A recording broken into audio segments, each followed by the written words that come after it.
Magandang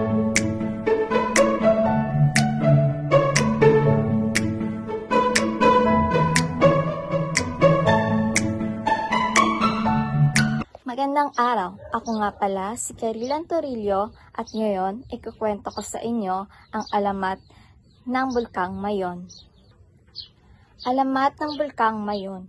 Noong unang panahon sa isang kaharian sa Albay, naninirahan ng isang dalagang nangangalang Daragang Magayon. Nakilala sa kanyang taglay na kagandahan. Marami ang humahanga at nag-aalay ng pag-ibig sa kanya. Ngunit tanging si Panganoron, isang makisig na mandirigma, ang kanyang iniibig.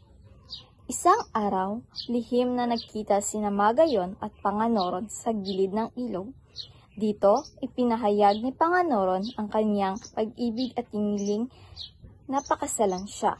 Sumang-ayon si Magayon, ngunit ang kanilang pagmamahalan ay hindi naging madali dahil tutol si Raha Makusog, ang ama ni Magayon, sa pag-isang dibdib nila.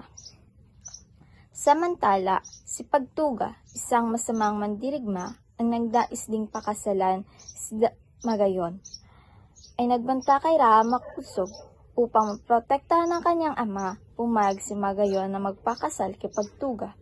Gayunman, dumating si Panganoron at ang kanyang hukbo upang iligtas si Magayon. Sa labanan, nagtagumpay si Panganoron. Ngunit sa kasiwiang palad, napatay si Magayon ng isang ligaw na palaso.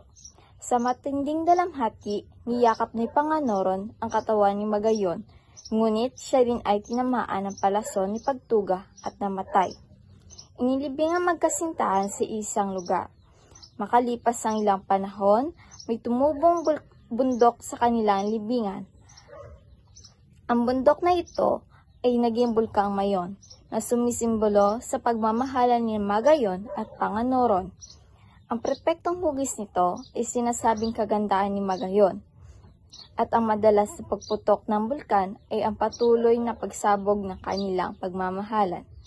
Hanggang ngayon, pinaniniwalaan na ang Bulkang Mayon ay bantayog ng isang trahedya at wagas na pagmamahalan.